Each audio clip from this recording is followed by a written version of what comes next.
Oh yeah, oh yeah, with the cha-ching. Don't forget that. I need to. Welcome to another episode of Cannabis Legalization News, and we are thrilled to have Kirsten Velasco from the medical cannabis community joining us. So please click like, click subscribe, and you're going to find out how they are helping the medical cannabis community. So Kirsten, tell us a little bit about your organization. The medical cannabis community has been swinging for the rafters for about 4 years in Illinois. And we got our feet underneath of us, got a nice community growing. And we realized that there was such a need that we wanted to expand in a few more states that had newly expanded into recreational, like Maryland and New York. So when we got this wonderful community going, we realized that there was a lot of people who just didn't have the ability to physically go out and get this information. And also to just ask people questions and get their feet under them and make themselves feel more comfortable about getting into a medical cannabis program and making sure that they were staying within what the law requires. How long have you been passionate about medical cannabis? Well, I think you could say May of 2013. That's when my niece informed me through her quiet advocacy that Illinois was going to get a medical cannabis program. And I knew right from that moment that this was what I was going to do, because I knew that all programs, all medical cannabis programs are going to struggle, whether it's with the legislative process or even just having people join the program because of the stigma. And I said, they have this attitude, this cavalier attitude of we'll just build it and they will come. And it just has not worked out like that at all. So if people are not comfortable talking about cannabis, they're not going to access it and get the benefits. So 2013 is when that all started for me. And I've been coast to coast for conferences, studying absolutely everything I possibly can. And going out and meeting with the public and having the courage to say cannabis out loud has been the tip of my mission. I find that really interesting. Like you say cannabis out loud, they still say marijuana a lot, you know. There's Miggy, is it marijuana or cannabis in Washington State? Oh no, Miggy. I think you're on mute. Got it. Yeah, no, cannabis is the word of the day. But it's one of them. The activist here, Jared Alloway, he makes all the marijuana safer than shirts. So marijuana is safer than McDonald's, blah blah. He had a really good one that says cannabis is less racist than marijuana. But I mean, that's just exactly the big topic, right? When it comes to advocates, it's like Illinois did that specifically. They don't have any reference to marijuana whatsoever in their law. Really, like not even like because you. But then again, is this like a layman thing where you use the word cannabis in the law, and then someone's like, "Well, no, it's marijuana." No, it literally is semantics. Art. It's literally a term of art thing. Under federal law, marijuana is specifically cannabis that has 0.3% or more delta 9 THC in its flowers. And then I guess according to the USDA, that would be total THC. But yeah, it is. It doesn't exist as a thing except under this law. So like if that law was just gone, then the term marijuana in and of itself would cease to be a thing. In the legal sense, but in a pejorative sort of that negative connotation that's attached to it. So I think that's why I've trained myself to say cannabis publicly, but I call it pot and weed when I'm at home. Yeah. Let's smoke some weed. I really enjoy that. Right. So I just feel the outward facing burden of making sure that we use those terms that help to forge a different concept of what cannabis is. Well, in your group too, so it's the website, right? And then people can go from your website to find all your social medias. And as we're talking in the green room, how social media is biased to cannabis right away. So your group is actually a really cool, at least when it comes to like interaction. That's where to get a group talking and be interactive. I mean, what do you got? 16,000 members where you're at? 17,000. Yeah. So, and it's funny because a lot of people will be like, "Oh, I want to start a Facebook group and it'll be awesome." And, it can go pretty good up until about 1,000 people. And then it takes a constant babysitting. Oh, good. Because, somebody's going to be a little bit testy or say something a little bit insulting, and you've got to be there to really keep control of it. So for Abraham to have built this up to 17,000 members and to have an 80% monthly activity rate, it's really unheard of and unparalleled. Mhm. And I can confidently tell people, go to that Facebook group, ask any question you want, and you're going to get 15 people who are going to be really supportive and really positive, no matter how rudimentary your question is. It's a real safe zone. Yeah, no, totally. Do you guys? So I was talking to Tom before, and when doing research on you guys, and is there a plan B because Facebook can be biased? Like if they say we're closing this group, how do you get 17,000 members back? Well, you'll have to ask Abraham the tricks of the trade behind the scenes for how he manages to make sure that he keeps a buffer zone and keeps everybody safe. But building out that website, and God bless him, because getting a website up and running is not easy. So he has managed to get something that's really functioning, really great to visit. And that way he's got a solid place that will not be shut down on a whim of Facebook. Yeah, and it's the medicalcannabiscommunity.org, and they do have a join our mailing list. That's one of the fail safes, because I have to, brand myself off the internet as well for my presence. And one of the things from our Facebook group that it'll just get siloed suddenly, and it'll just stop growing because it's been flagged or something. Correct. And like, you put in the search bar, so like somebody wants to find your group, and you just won't get displayed on the search bar. That's correct. Yeah, you And have to really. We're growing on YouTube now, but like, what happens then? Yeah. I mean, Right. And we have to accept the fact that Facebook is the place. There's Tumblr and Instagram, but it just doesn't have that same broad spectrum of constant activity that we feel that Facebook does, especially for our demographic of people who are out there seeking information about cannabis. Yeah, no, I really wanted to delete Facebook off my phone at one point, several times. Everybody gets tired of this shit, but one of the things I do is I try and help people, and everybody knows what Facebook is. Every old person, every young person, they know what it is. So if someone's in trouble and seeking help, they go to Facebook, and but unfortunately now, you mark yourself safe. Yeah, yeah. I marked myself safe from the marijuana stigma. Yeah, exactly. But it's definitely an easy outlet. I saw Abraham post the other day in the group how he was kind of upset that people are just saying we're a Facebook group. But honestly, a lot of businesses can be based off of a Facebook group. Like it's an actual thing but with 17,000 people, there's try to have a business and not have a Facebook page or Facebook group. I don't think that's a thing. No, it is. They just don't do very well. Right. And, so how long have you guys been building this community then on Facebook? Has it been about 3 years, you said? Well, more in the 4-year range. I think that Abraham and I met each other probably in 2015 in the summertime at a Chicago conference. Mm-hmm. And I introduce Abraham and I as he's the digital entity and I'm the physical entity. So I have been able to physically go out into the community, get speaking engagements, and then refer people back to the medical cannabis community. So do you see how digital people will come on and get as much information as they can, and then they will consider actually hosting an educational event for their organization. So it goes both ways. I'm out there, tip of the spear, trying to get as much information out there and get as many invitations to speak and educate as possible. And then we use those contacts to then fuel more traffic to the Facebook group. So it does help give momentum to both activities. I've done over 150 medical cannabis presentations in Illinois. Wow. And I think that's a one thing only. I don't know anybody else who's done that many just public outreach programs where I connect directly to the community. I'm one of the first people that will actually say cannabis out loud in front of people in public, and it's a real icebreaker.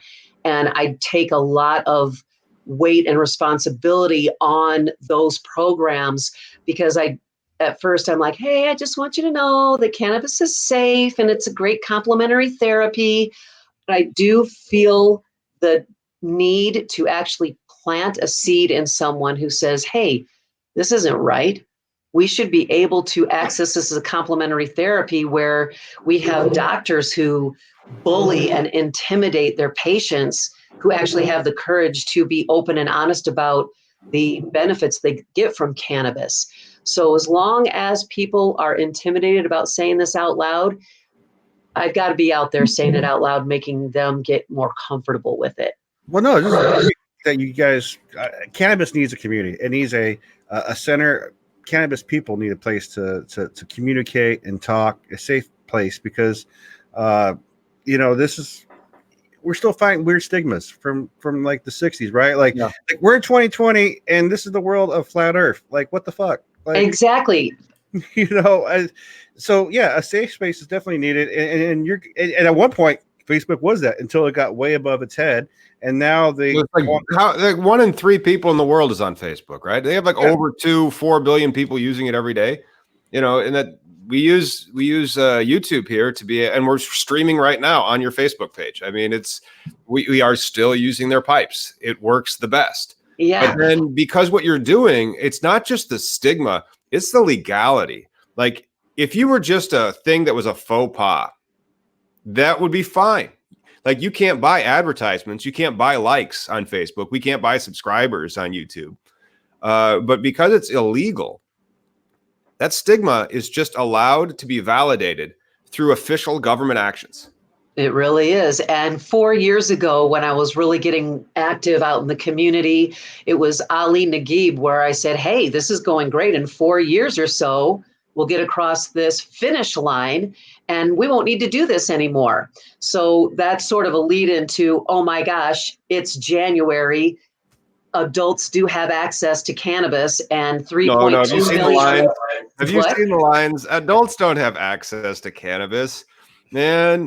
Legally, Tom. Legally, they have access. Legally in Illinois, just like now, Seattle is flush with flower, but in Illinois, the first 2 days, $5.4 million worth of sales. I don't know any dispensaries that have flower. Yeah, it's limited. And we felt that crunch for months before the January 1st bell rang. And for me, knowing that stigma is so strong, this idea that I was going to be finished with this outreach, destigmatizing work, that is nowhere near. We have so many discriminatory, so many incredible things that are so ironic. Like, let's say if someone is a stone cold alcoholic, they can still go out and buy alcohol. As much as they want. They could literally buy lethal doses.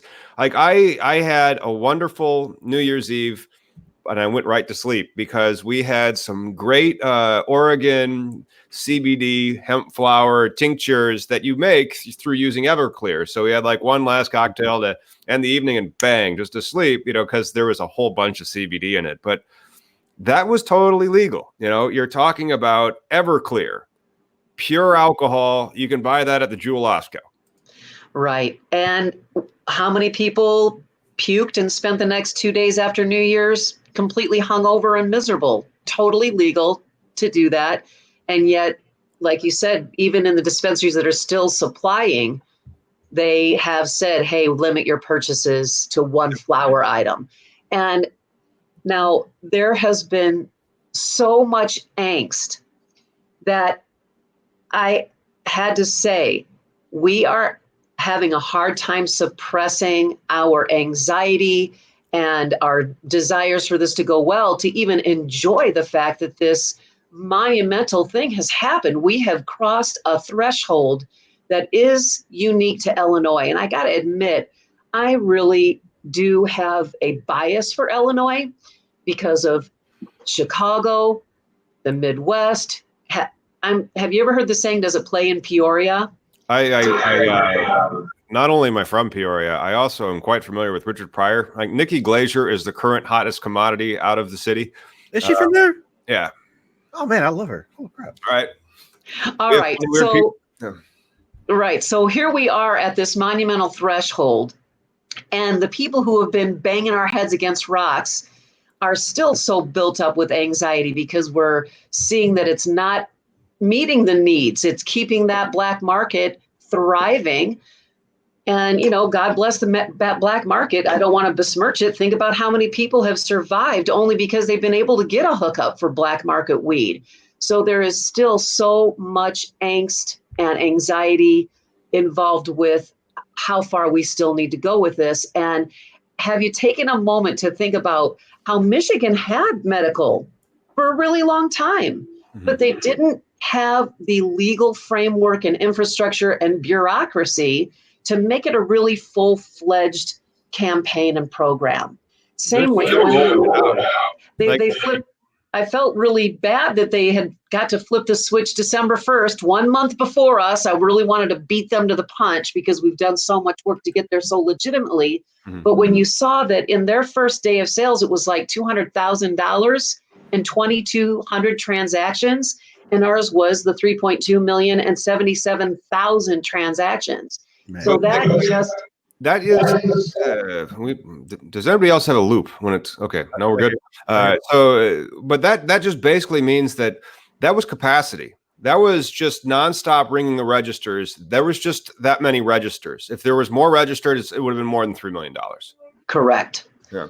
Michigan also has an established culture too, where Hash Bash and John Sinclair. Yeah, but theirs was more when they did their medical. It wasn't based on the cultivator growing. It was more based on like how you guys had out in Washington State with the caretaker model. So the growing was not commercialized as much. Well, then you guys are about to go through a lot of aches and pains when it comes to legalization. Well, there's the weirdest thing that came out on the rules for the next rounds of licenses that drop here on Tuesday. And so I've been like working all weekend going through and putting them together my packages for the next round of licenses. And they were supposed to be for the craft grow and for the infuser licenses limited to 40. But then the Department of Agriculture says if you get over 75% on your score, you win. And when I'm like, wait. Yeah. That doesn't mean 40, you win. That should be mutually exclusive. Yeah. I saw with the rollout of the medical program that they have verbiage and it says a certain thing. Well, implementing is a completely different thing. And it kept on, it surfaced a lot of things that hadn't been considered except for in practical use. Things on blueprint and in physical form tend to manifest their own issues.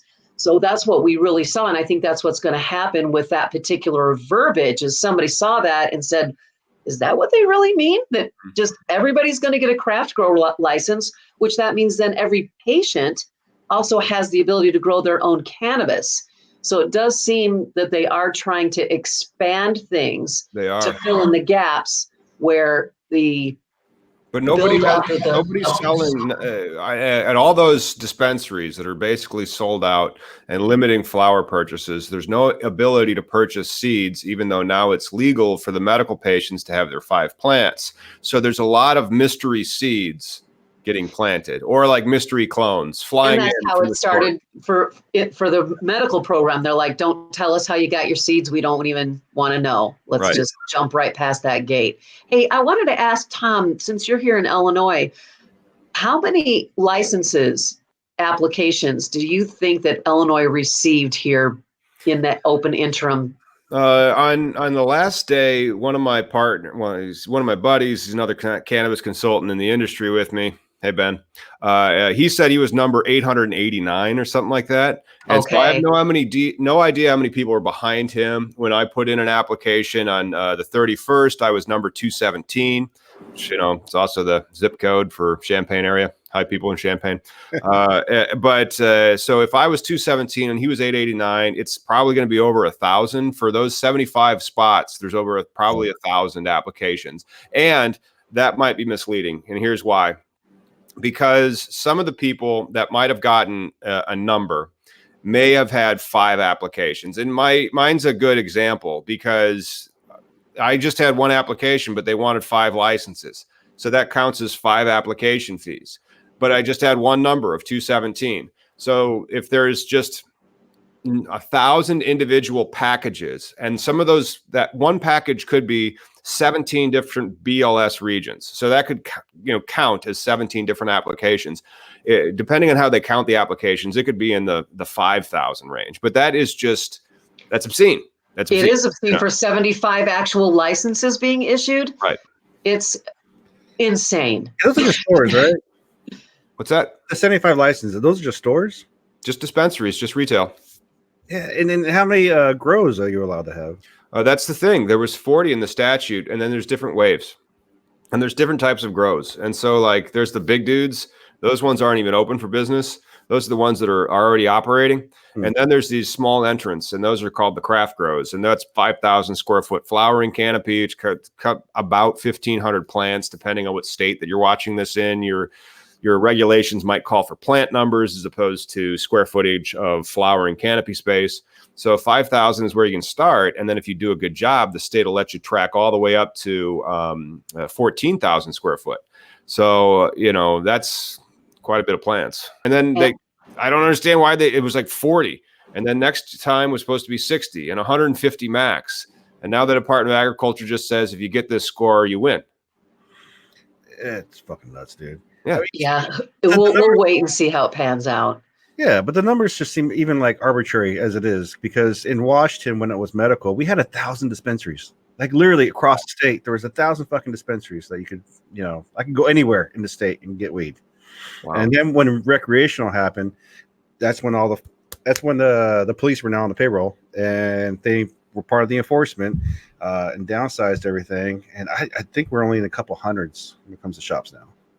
Only a couple hundred now dispensaries in what? Yeah. Well, they're not dispensaries now. They're pot shops.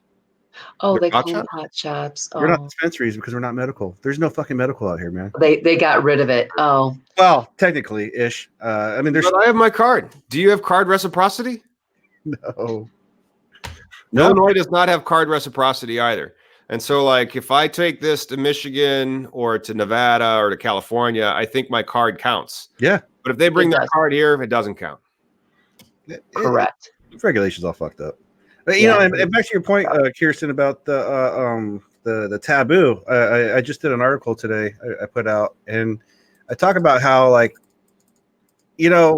places of employment don't have random kid fucker checks, right? But they have random drug checks. It's like, can we find the real bad guys in our life? Can we just really find the real bad people, opposed to, just arbitrarily just like, you had a good weekend, so we're going to take you down. Yeah. I think that the idea of just getting the natural acceptance that cannabis is so safe. So safe. I mean, we let people have bicycles. I had the guy who's in the office next to me, because, like, for some reason, my clients like to tip me in weed.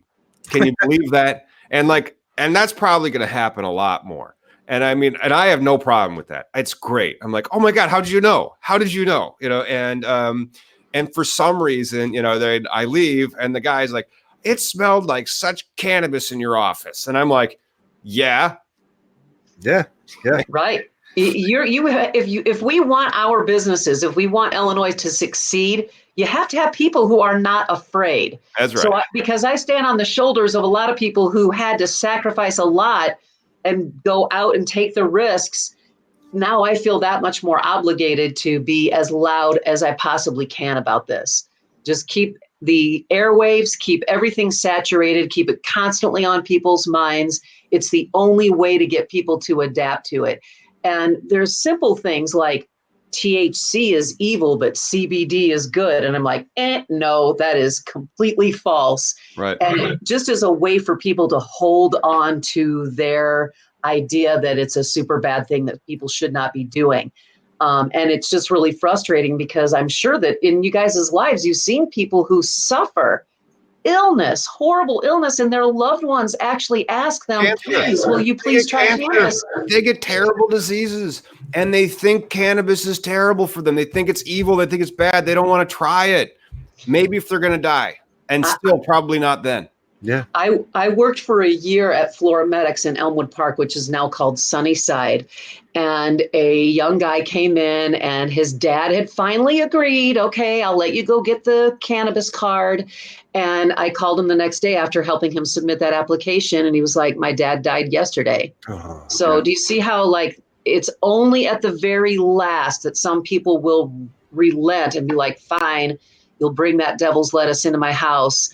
And then they've waited until it's too late, when we know that it should be, did you have any cannabis before you called the doctor?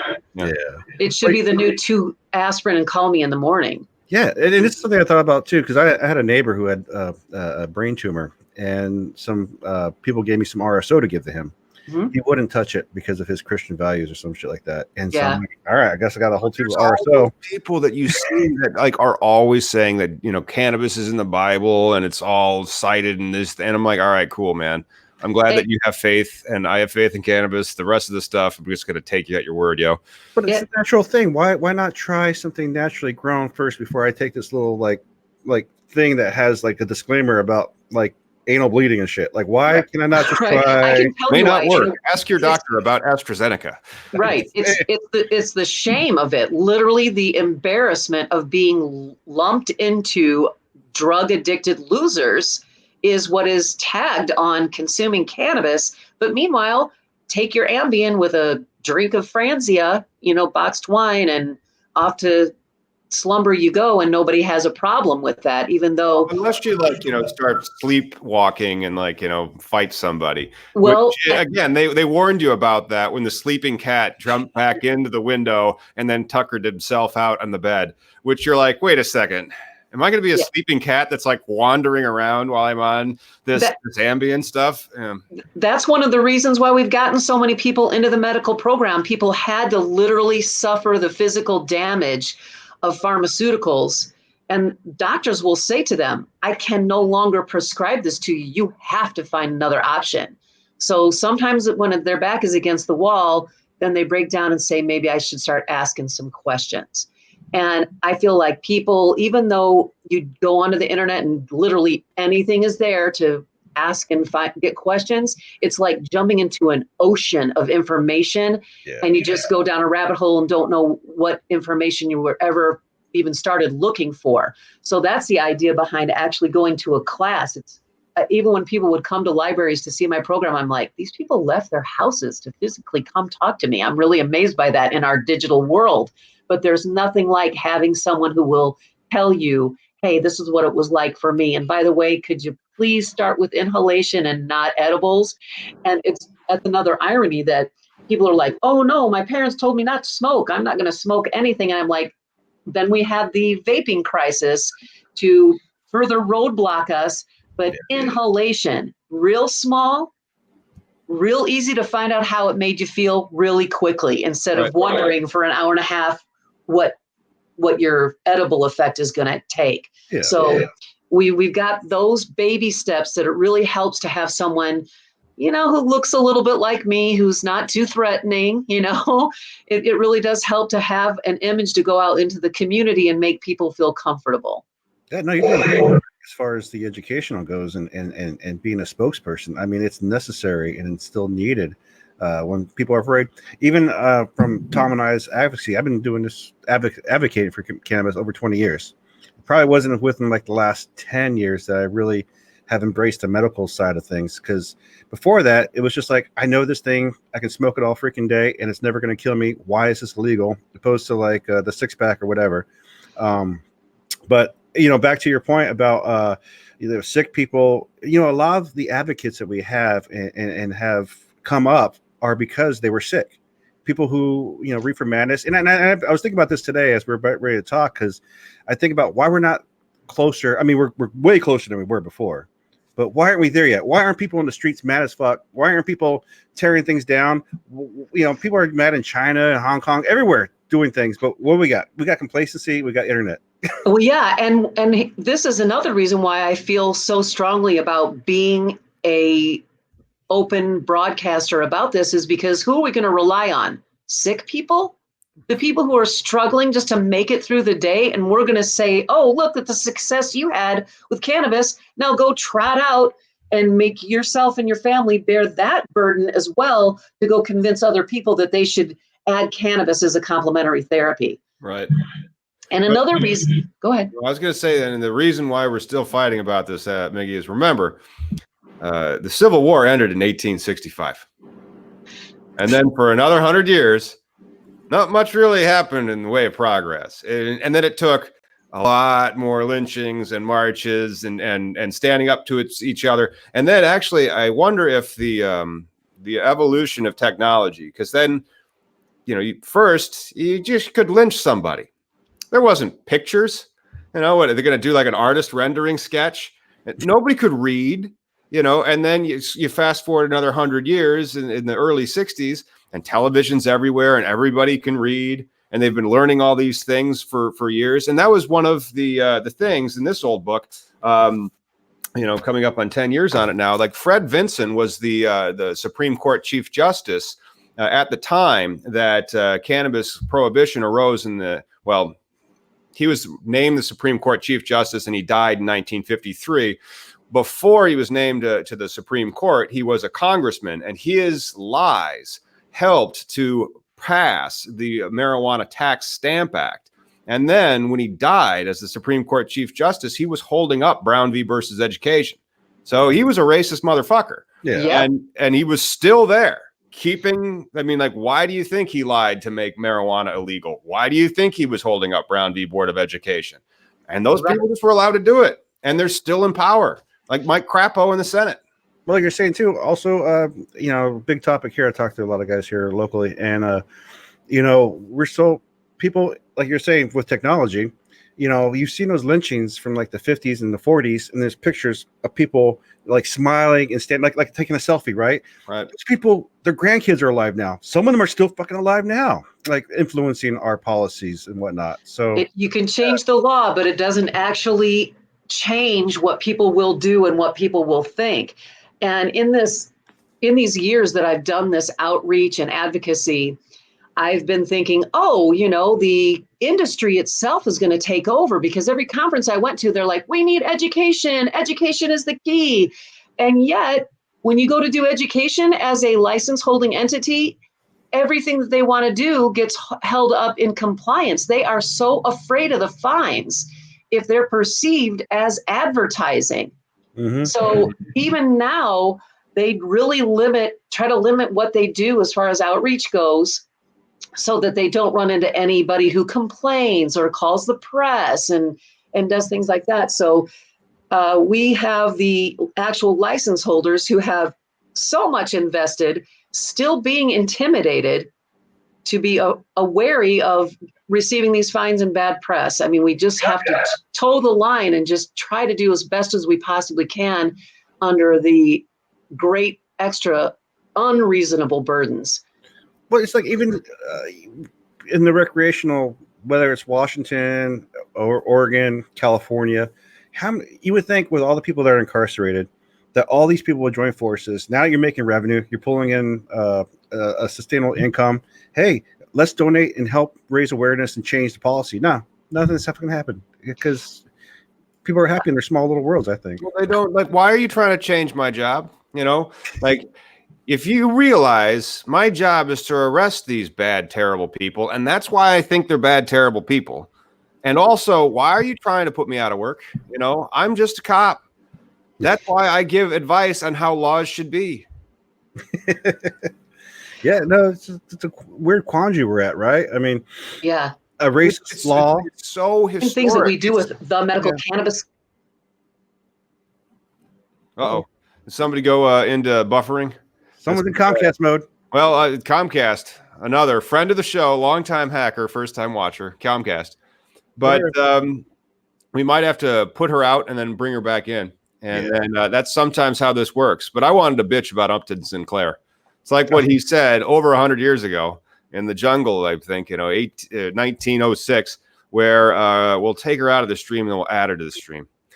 Are you back? Hey, we're back. Sorry about that. Upton Sinclair. So could anybody hear anything I was saying? Not a word. Okay, all right. Hey, so let me say this, that with our organization, the medical cannabis community, we provide opportunities for license holders or cannabis entrepreneurs to drop their branding and their collateral in our activities, put it on our website, add it to my presentation when I go out. So that way, it's a very neutral way for their branding to get exposure throughout the state and the country without having to worry about infringing on those advertising prohibitions. Yeah. So our neutrality and our separation from those license holders is a great platform on which to get the awareness out for their brands and activities and services. Yeah, that's ridiculous that because from going over all these applications, they put so much focus and emphasis on education. But then you say, well, no, you can't educate too much. That'll be considered advertising. So you have to outsource the advertising to a third-party charity or nonprofit like the medical cannabis community. Mm-hmm. Ridiculous. Yeah, it is. It's crazy, but we're trying to piece things together. And I really want to commend Abraham, because I'm sure that he could have gotten scooped up by, a big producer here in Illinois. We've got some big entities that have begun here and gotten really huge, but he knew that he needed to maintain that neutrality and make sure that there was an entity that could provide information very easily, very quickly. And then that way there would be that trust build up so that we wouldn't be considered shills for the industry. That's the big thing, is trust. We've been watching for probably the past 6 years, the CBD craze, right? Like Canaway was doing their thing. The Avon of fucking bad shit. But people don't question, where is this product coming from? Where's your CBD? People aren't curious about the farms. There's so much just misunderstanding of what they're trying to get into. And I think it's great what you're doing. I mean, it's important that, we speak up and talk about how this is not killing anybody ever. Yeah, we start with that as a ground level entry. Wow, look, it hasn't ever killed anyone, but by the way, it kills cancer cells. Isn't that strange? It totally does. Imagine that. And wait a minute. That is such a disruptor that we try to be sort of like, hey, we just want people to know that cannabis is all right, whether you're using it for stress relief or to truly treat an illness. But here we have the actual knowledge that this is a huge disruptor. When people go home and realize that this is the actual truth, that you can type in, patent number 6630507, and your government has been incarcerating people for a medical, historic, ancient plant, then that triggers people to have to question, wow, I've been getting lied to by my government my whole life. So do you see how it's just sort of like the first domino falling that can really disrupt people's sense of security and their trust in the government systems? So do you see how this thing and being able to go on the internet and find out things like that, it really is a disruptor that if, like you said, that people would know about it, that they would be out joining forces. It doesn't happen because it's such a mental disruptor. It's such cognitive dissonance. And another thing that happens, just like the Canaway products, people are like, ooh, where's my slice of the pie? This is my chance to make some money. And I really want everybody to have their slice of the pie. But, with 5,000 applications going in for 75 licenses, it really should make people pause and realize just how lottery style chances it really is. And I was talking to Larry O'Hearn, who's the owner of Nature's Grace and Wellness, independently owned cultivator in central Illinois, pretty close to Peoria. Their flower has improved. It has improved. They were probably taking notes from Revolution, and what I have told him about his bud is, I'm like, I can tell somebody inside that cultivation center is in love with those plants because those plants are responding. And I was joking with him. I go, it sounds all touchy-feely, but if somebody comes in there angry, it can literally affect those plants. And what Larry O'Hearn said, who has been a farmer his whole life, and there is nothing more stressful really than being a farmer, because everything is so expensive and so at the whim of whatever weather shows up for you. So I'm like, oh, Larry O'Hearn, you're the perfect guy to own a cultivation center because you've weathered so many storms already. You are in perfect shape to handle cultivation. And he's like, it's like expecting Secretariat, the racehorse, to run a perfect race every single day. So the stamina to withstand the regulatory requirements and then to grow a beautiful product, it's just immeasurable how stressful that can be. So to think, yay, I want a license, that you might just have bit off all the stress your body can handle.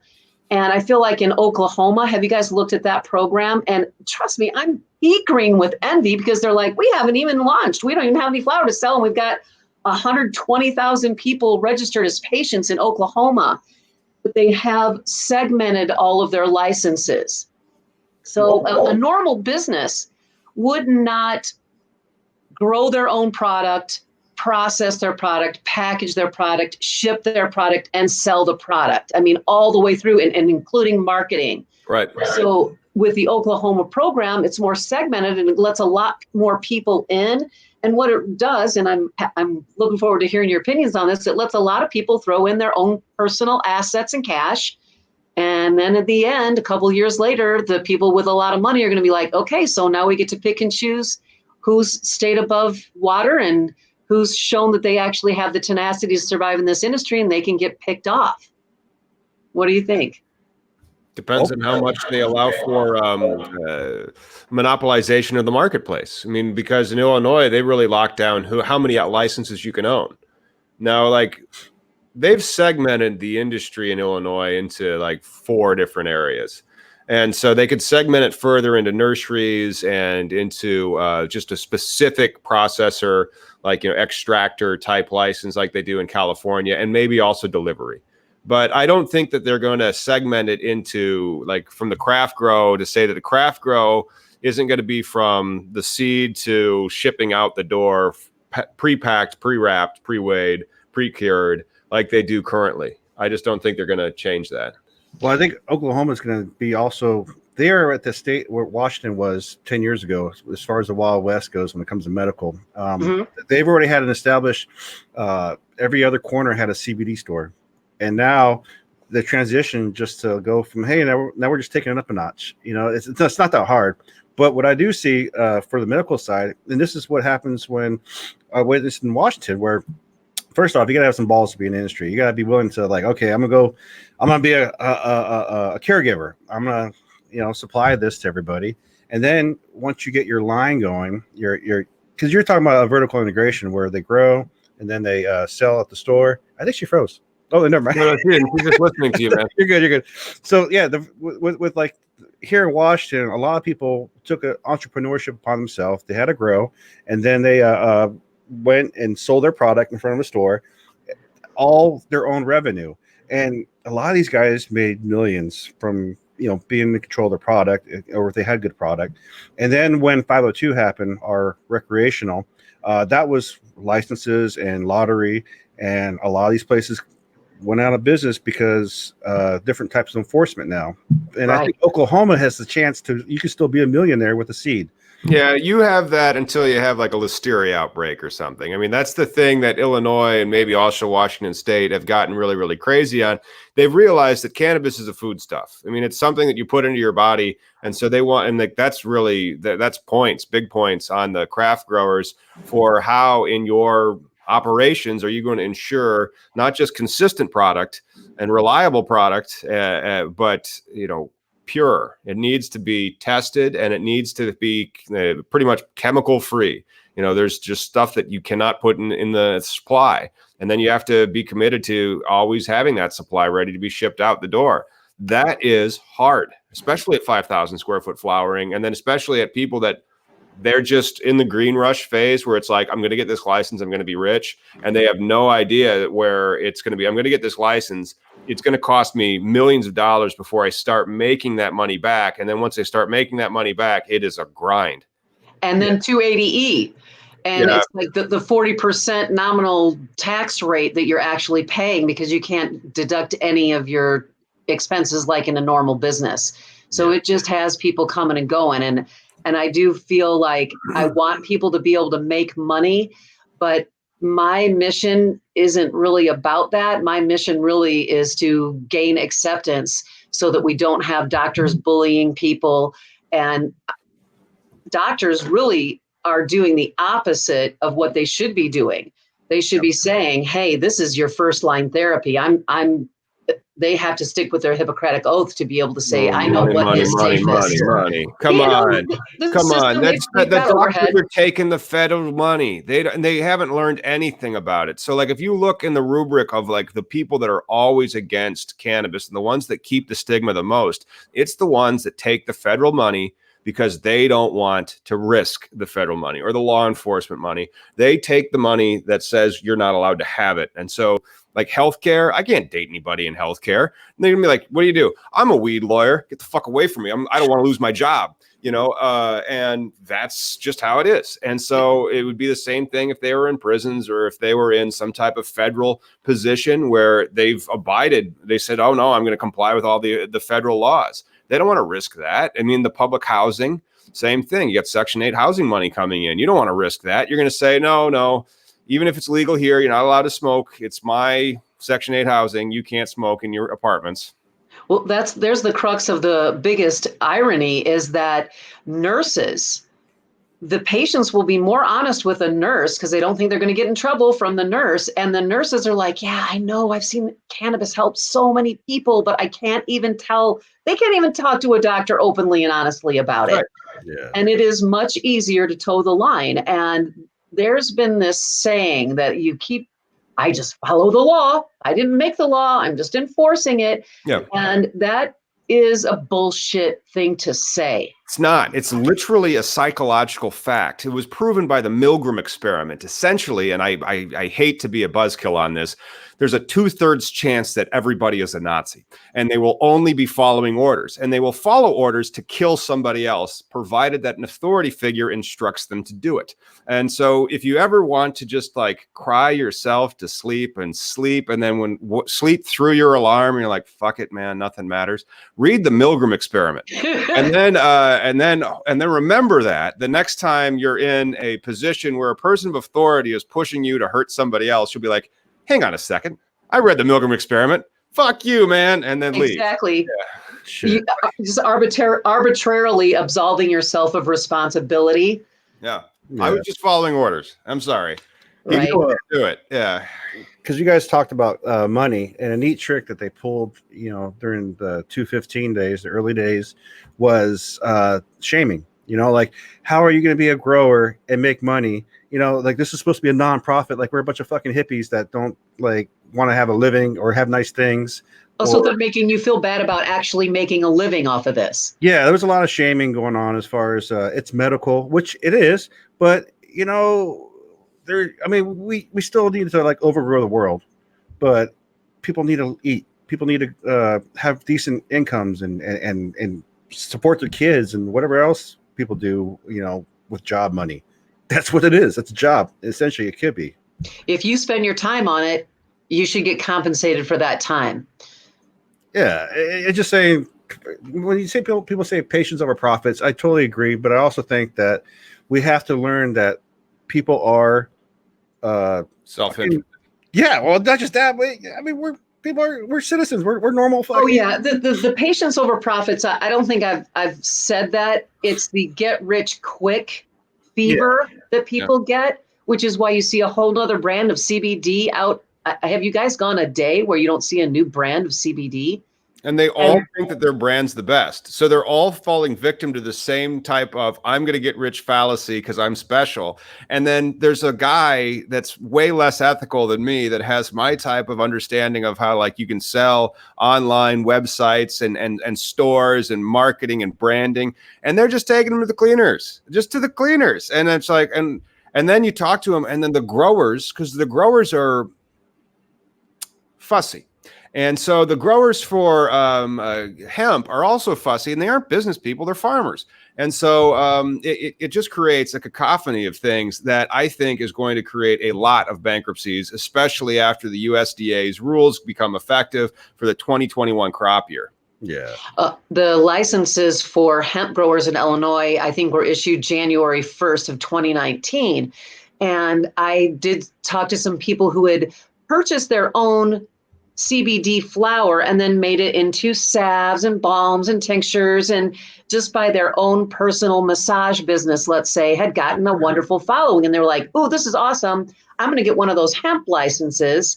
And the first thing that happened was that they went out to their little tiny patch of 50 plants, right? Experimental, getting things started. And they could see that someone had actually grabbed the stalk and tried to rip it out. Yep. And hemp is such an incredibly strong plant that I'm sure that it cut their hands all up, but it had, torn everything up from half of the stock. So she had to guard her plants, which weren't going to get anybody high.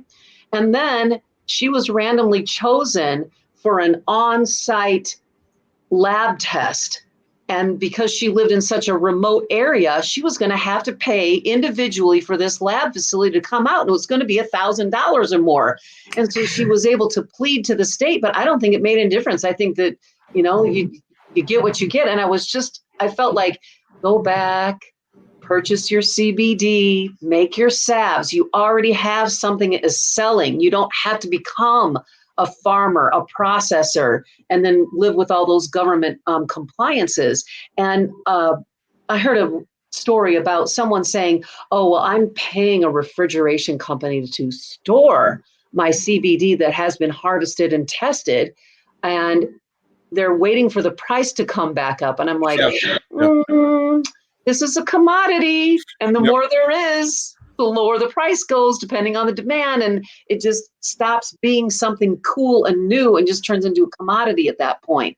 So again, to warn people about getting pie in the sky ideas and dreams of a gold rush on this is it's just not right to be dishonest that way when I know I can see the writing on the wall. Well, I think those type of people also fail from the lack of knowledge, because Tom and I have talked about before, if you're going to get into this business, or cannabis business rather, with any flower, hemp or marijuana, whatever, it's expensive. Like your friend, she experienced the security system she needed, the seeds, the harvesting, the time to be there and grow. I mean, what is your time worth, right? Why not look for some white labeling somewhere? Like, here's my issue with everybody right now is we got to question the farms. We got to question the sourcing of this shit. I wouldn't trust anything from China. Africa, yeah, I'm down. I might give it a shot. Why are you going to trust things from Africa but not China? Because China. You think they got regulation in Africa? No, it's like who was our guest? They can't afford pesticides. Oh, they can't afford pesticides. I'm just saying, I will give that shit a shot first. I mean, but the thing is, I think people, if you're going to get involved in this kind of business, like I, for one, can't afford a ticket to Africa right now and check it out. But that's the kind of money you need. You need to be able to firsthand see what you're getting yourself into. Because, right. And when you have a lot of people who are entrepreneurs and they believe in the American dream and they have an area of expertise and they think this is finally my chance. And what I say to that is, I'm sorry, we're not going to be able to deconstruct the oligarchy before you can jump into this and get a fair chance and a fair shake at this. You've got to find your ancillary business, maybe be willing to just trudge along, gain your experience, gain a lot of networking, learn to diversify and not hold on to this exact dream, and maybe switch it up a little bit to make sure that you can still keep a foothold doing something connected to cannabis. But the people who've got the money are going to reap the most profits. I think people underestimate the cannabis consumer too, or the hemp consumer. Like, this whole industry market, what the fuck you want to call it, has a history, right? All the way back to Jack Hare, Dennis Perron. There's so many names that you can name that, we're still in the state of not being there yet. I've got more. So I had a Facebook profile that was 10 years old, and I used to joke that I had more dead activists on that friend's profile just because I can't get that profile back. It's gone. And this is fucked up. But we're not to the point yet where we can be like, we're good. Like, everybody's out of jail. Fucking, I'm good. Right. You've really touched off something inside me. Then that's what keeps me up at night. It's what I think of as soon as I wake up, is that someone is going to die. And then 2 days later, they're going to be like, if only they knew about cannabis. Oh, I thought you were going to say the exact opposite. Somebody's going to die and they're going to be like, this is because we legalized cannabis. Like, that. I'm just waiting for like a guy to get out of the cannabis dispensary and be like, yes, I bought it, and just get smashed by a bus. And they'd be like, see, it does kill you. If he wouldn't have gone to the dispensary, that bus wouldn't have hit him. I mean, like, just because the stigma, the prejudice is deep. And we have cannabis bearing the cross of all the other bad things that have ever happened. Don't smoke cannabis, it'll give you cancer. No, it doesn't. No. That's cigarettes. Stop blaming cannabis for what cigarettes does. Don't do that. It's addictive. Do I see everybody orally fixating on a cup of coffee all day long, and you're going to hold this grudge against cannabis? And well, we can talk about orally fixating. If you need to orally fixate, which most people do, then for God's sake, please let it be cannabis. But don't carry around this shame and this burden. Well, as a crutch, though, I mean, come on, cannabis is not the worst crutch. If there's any use is medical use. So if it makes my head better, it's better. Exactly. And there's always going to even be within our industry is what's recreational and what is medical. And I'm not ever going to draw that line at all, because when you say, hey, it makes me relax. Yeah, I would come home from my previous life's job and be like, I can't go back. I cannot face the stress and the pressure anymore. And I would smoke up and be like, I'm fine. I'll go back and have another great client and things will be fantastic for another 3 or 4 months. So that type of psychological management is heavily medical for me. And if you're trying to draw a line and just be like, oh, I don't need medicine, I'm not sick. It's like, no, you're not sick. You're just managing your life. You're not sick. You're just an idiot. That's the problem. I mean, like, you're just so stupid that you can't see outside the bounds of what the world says is your life. And you can't be like, wait a second. I wonder if the government lied to us about this flower. I wonder if they did that. Right. Is there something inside of us where we're like, hey, we're already ostracized, so let's go be ostracized together where the cool kids hang out? So, what hair got up our asses where we were like, oh, no, we don't care what you think. We're going to throw this in your face. Yeah. No, exactly it. And that's why I think it's important to have like a group your size where, being in that in Facebook, I mean, everybody's interactive in that thing. There's actually active people, I've been in some groups where it's dead. It has a lot of followings, but it's nice to see there's a lot of people just communicating with each other back and forth. Right. It's incredible to have people come on and give their testimonials. Those are the ones that we really freak out, because they're like, we finished the RSO. We went to the doctor. No sign of live tumors. We have people say, I've lost 160 pounds, and they didn't go on cannabis to lose weight. It's a side effect of feeling better and also getting off of pharmaceuticals that really mess up the metabolism and make people gain weight. And it's been really wonderful to collect all these wonderful stories. And I had a physician come to one of my presentations, and I was like, so what is it? What made you actually show up at a cannabis thing? And he goes, well, I've seen the pattern. The patient comes in, they have something I give them a prescription for. The next time they come in, they need another prescription to address the issues associated with that first prescription.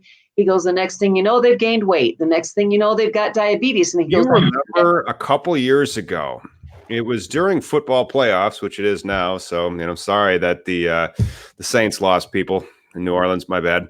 But they used to have a commercial for a particular type of stool softener because you did too many opioids. Correct. So like, if you had opioid incontinence or like opioid constipation, take this other pill. Yes. God.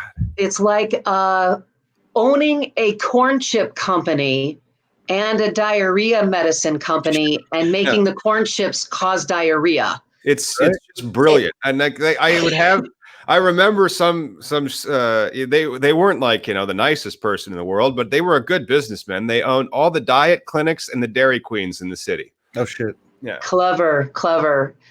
I got to be honest with you. I just worry about burning in hell, like that Catholic flogging of guilt. Oh, shit. Think about Catholic guilt and keeping marijuana illegal or cannabis illegal. I mean, how much Catholic guilt's out there that's just like, I can't commit another sin. I've already sinned 5 times this afternoon. Yeah. That might be the hair I got up my ass where I'm like, I'm already going to hell. I've already, according to those rules, I'm done for anyway. So I may as well go out and be as bold as possible. But you really are just helping people, though. Yeah, that's exactly right. And because I go out and do these programs, it's not like you get that immediate payoff sometimes if you do something good for someone, they say thank you, and there's an exchange there, and you get that immediate reward, and you don't even know what kind of impact the community is experiencing. And this past October, I did 10 networking events. I'm also a board member of Illinois Women in Cannabis. And someone came up to me at Rockford and said, do you remember you came to our little Sycamore library and it was so wonderful that you came out there? And I'm like, oh my gosh, I really did do that. It really has had some type of an impact. And to just imagine 4 years ago how hard it was to even get a newspaper to say, hey, yeah, we'll run your story and we'll promote this event that you're going to have.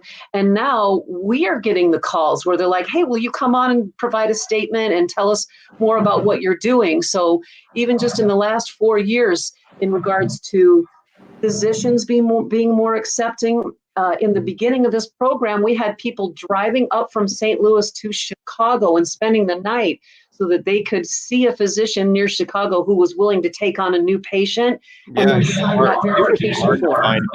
Like, it was really hard to find a. Uh-oh, you guys locked up. Comcast got him. Is that right? Oh, yeah, he's got the worst signal there. Oh, there you're back.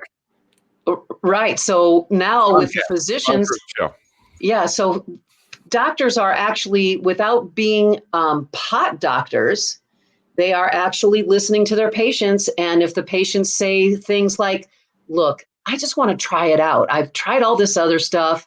I've heard people say it might be good. And the doctor's like, oh, no, I don't have a license to do that. I'll lose my prescribing license. And it's literally on the patient again as patient pioneers to say, that's not really how it works. All you're doing is verifying that I'm truly eligible for the program. And think back to, we were fingerprinting patients. This is ridiculous. I was just thinking, I've been fingerprinted 6 times just over the past few years of being in this industry. So I think I'm used to it. I don't think anything of going and getting fingerprinted now. But think about asking someone who is sick to go get fingerprinted. It is just. It's still boring. Like, just for me to get fingerprinted to be a patient. I mean, like, I realize even this freaking podcast is a federal conspiracy because of how stupid the federal law is. But we are all still putting our tails right between our legs and doing what the man says. Yep. And the man isn't enforcing the law at all anymore. When was the last time you heard of a federal cannabis bust? Well, I know when it happened, but like one that wasn't flagrantly illicit. And this was, people using home grow in Denver to exploit that and then export Colorado weed outside of the state. Yeah. Well, I still don't want the feds. I mean, I think that just the chance of that happening, just like when you read the law, it says, according to the letter of the law, this is what should happen. But what really happens in reality can be a completely different thing. I contacted Bob Morgan because he was the original chaperone of our medical program, and he's an Illinois rep from Deerfield. And we constantly getting on the phone with him and saying, wait, but it says right here in the law, this and this and this. And he's like, nee. And then the Moline Police Department wrote this long post about, you can do this, you can do that. And what they wrote in there was, if you have a child below the age of 18 that they can consume, if it's okay with the parents' permission. So maybe what's that? What's that? It's kind of like wine in France, If you're drinking wine with your parents, it's okay. I like even that. I'm like, all right, with alcohol, I can see cops letting people get away with that. But even though the Moline Police Department said that, I'm like, I don't think that's what the law says. It's not. Yeah. Let's all just stay way over here, way over on the other side of this line and not poke the bear. Yeah. Well, you still got to treat it as illegal. I mean, you guys are going to go through all the aches and pains of like everybody question the law. But what I do see for you guys is being that now it's accessible to anybody, you're going to see a big increase in the medical aspects. I think it's people who are like, I just wanted to smoke a joint for the weekend. We already are. That's coming out. Like they just had some data come out for the state. Now, the state added PTSD in 2017. And so if you look at overdose deaths in the state of Illinois, post 2017, they're down like 30%. Right on. But so like, with you guys, I saw a post in the group where people were concerned about the scanning of the IDs. Right here, they scan our IDs. It just it pings if it's 18 or owner. It hits DMV, whatever the case is. People are worried about a database. But you saying you guys get fingerprinted for medical out there? Correct. The reason why people had to be fingerprinted at that time was because they had to prove that they were not convicted of a drug felony. And we all joked, it's like, could have gotten a felony for murder, but I can get my medical cannabis card. Yep. And so if you had a drug felony specifically, no cannabis for you, no cannabis for firefighters, no cannabis for medical program for people in the police department. And I don't know if you guys know any cops, but there's stereotypes of them being really fond of alcohol. Yeah. So do you see how we could just do so much good for that entire profession if they were to slowly maybe take the safer option? And I've heard people say, I don't want my pilot consuming cannabis. I don't want my doctor consuming cannabis.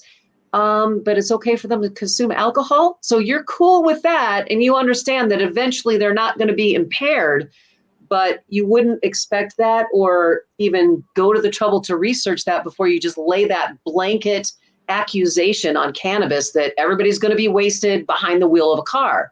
People are still... They like to hold on to their beliefs. Don't want to shake up their belief systems. It's definitely that stereotype bullshit again. All of a sudden, your pilot's gonna be like lighting a spliff as he's fucking flying. Yeah, that was a Snoop Dogg movie. I think it was called Soul Plane. I think that was a documentary. Yeah. Hey, there's some caffeine for you, but I wanted to thank Kirsten for coming on and telling us everything that the medical cannabis community is doing. So besides the website, the other thing that's big is the Facebook page, right? Absolutely. Get to our Facebook group, the Medical Cannabis Community, ask your questions, and also go read the wonderful content and the articles that we have permanently posted on our website at themedicalcannabiscommunity.org. It has been so cool talking to you guys. Kind of watching ourselves. So great to get the exposure and let even more people know that there are so many wonderful resources out there. And I'm going to be out there banging my head against the rocks, trying to convince people to chill their roll on cannabis. That's awesome. Thanks so much. Have a great afternoon, you guys. Enjoy your football. You too, Kirsten. You too.